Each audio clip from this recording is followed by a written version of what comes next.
ओम सभी को सादर नमस्ते। मैं विशाल आपका एक बार फिर से स्वागत करता हूं आपके अपने YouTube चैनल सनातन मार्ग पे। बहुत दिनों बाद मिला हूं, इसके लिए मुझे खेद है, पर क्षमा चाहता हूं, समय नहीं मिल पाया। लेकिन अब निरंतर रहेंगे, कुछ कारण था इसलिए। तो हम अब जल्दी जल्दी लेक्चर सीरीज जो प्रकृति के बारे में है उसको हम समाप्त करके दिनचर्या पे आना चाहते हैं। इसीलिए अब वीडियो लगातार और जल्दी जल्दी आएंगी। तो आज हम आखिरी मिक्स प्रकृति रह गई थी जो उसके बारे में हम बात करेंगे, कफ और वात दोनों मिक्स। तो कफ और वात यानी कि जो कफ है जल तथा पृथ्वी महाभूत से मिलकर बना है, और वात जो है आकाश और वायु महाभूत से मिलकर बना है। तो अब इनमें जो कफ और वात है दोनों आपस में समान नहीं है, मतलब दोनों बहुत ही अलग अलग हैं। जैसे वात जो है वो रुक्ष है और कफ स्निग्ध है। वो वात का गुण हल्का है और कफ का भारी, दोनों ही आपस में। पर इसमें कुछ समानता है, वो ये है एक समानता की शीत, दोनों शीत प्रधान है, दोनों ठंडे हैं।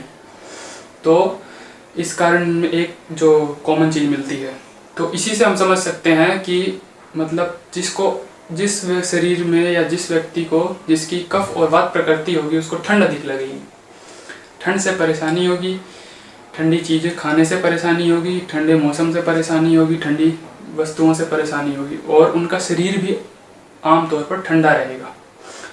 ये कफ और वात प्रकृति के लक्षण हैं। और उनके शारीरिक लक्षणों की बात करें हम तो ऊपर से शुरू करते हैं हम बालों से। जैसे सर्दियों में हर चीज़, लकड़ी, कुर्सी, प्लास्टिक जो भी है वो स्टिफ हो जाते हैं, मतलब दृढ़ गुण के हो जाते हैं, लचीलापन उनमें नहीं रह जाता, हार्ड हो जाते हैं। उसी तरह से ये कफ और वात प्रकृति की भी है, ये बॉडी को स्टिफ बना देती है, हार्ड बना देती है।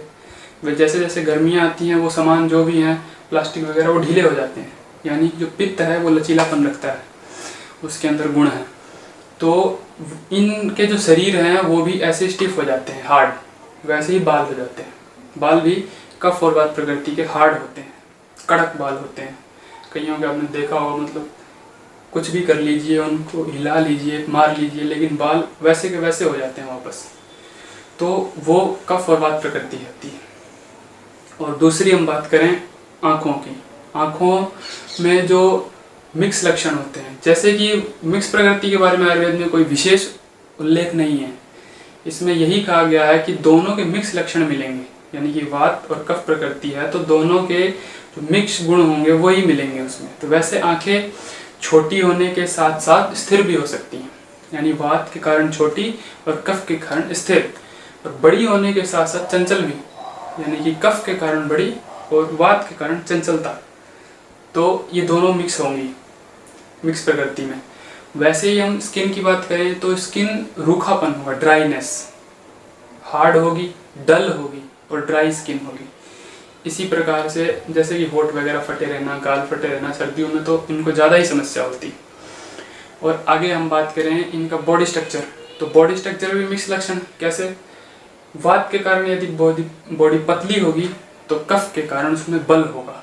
कई लोग देखा होगा आपने, पतले तो होते हैं लेकिन मजबूत बहुत होते हैं।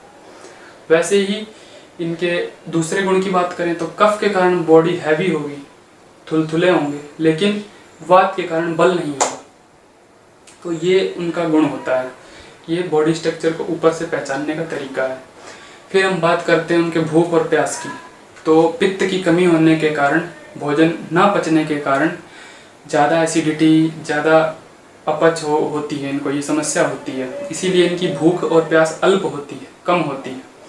पहले से ही कफ और वात बरकरार होते हैं, इनके शरीर में मौजूद होते हैं, इसीलिए प्यास इनको कम लगती है, भूख कम लगती है, क्योंकि पचाने की क्षमता कम होती है, पित्त कम बनता है।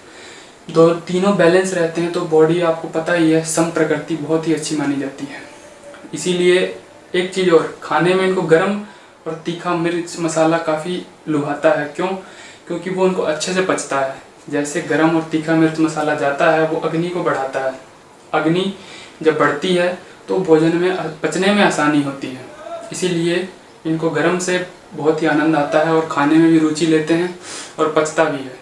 ठंडी चीज़ें परेशान करती हैं, क्योंकि मैंने शुरू में ही बता दिया कि ठंड इसका मेन मुख्य, दोनों का ही प्रधानता, कफ और वात की प्रधानता शीत है। तो ये एक इनका कॉमन लक्षण है। वैसे ही खाने में इनके तकलीफ होती है ठंडी चीज़ों से, ठंडे मौसम से, ठंडे वातावरण से, हर चीज़ से, ठंडी चीज़ों से बहुत तकलीफ समझ लीजिए। और गर्म खाने में बहुत पसंद करते हैं, पचता भी है। और ऐसे लोगों को एसिडिटी वगैरह की ज़्यादा समस्या होती है। कॉमन सी बात है, अग्नि की कमी के कारण पाचन तंत्र मजबूत नहीं होता। मल मूत्र की बात करें तो मल मूत्र कड़क हो जाता है। शुरू में बताया था बॉडी वगैरह सब कड़क करते हैं ये दोनों नेचर। तो मल मूत्र कड़क हो जाता है, साथ में रुक्ष भी हो जाता है, सूखापन और वात के कारण। तो रुक रुक के मल होता है, खुल के मल नहीं होता।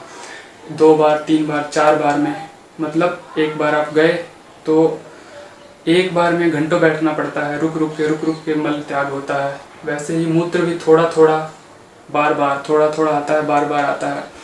तो जो चीज़ शरीर में रुक रुक के होती है, रुक रुक के बोलने की भी आदत होती है ऐसे लोगों की, प्रकृति, इस प्रकृति के लोगों की, रुक रुक के काम करना, वैसे ही हर चीज़ इनकी रुक रुक के होती है। क्योंकि जो वात के कारण स्टिफनेस बहुत होती है, वात और कफ के कारण शीत प्रधान होते हैं। और ये इनका जो शारीरिक ढांचा था, मैंने आपको इस प्रकृति के हिसाब से समझाया। आप अपने आसपास देखिए इस तरह के लोग और पहचानिए ये प्रकृति किस किस में है, आपके घर में, परिवार में, सगे संबंधियों में। वैसे ही हम आगे अब नेक्स्ट प्रकृति के बारे में बात करेंगे, सम प्रकृति। और सम के बाद मानसिक लक्षण और फिर दिनचर्या पे जल्दी से जल्दी आने का प्रयास करेंगे। और लगातार हमसे जुड़े रहिए। आयुर्वेद की ऐसी विज्ञान भरी जानकारी लेने के लिए अपने जीवन को, आजकल तो कोरोना काल चल रहा है, इसमें आयुर्वेद का काफ़ी सर्वोच्च शिखर पे पहुंचने का समय है ये। क्योंकि यही एक ऐसी पद्धति है जो सभी को बचाएगी और सभी को सुखी और स्वस्थ रखेगी।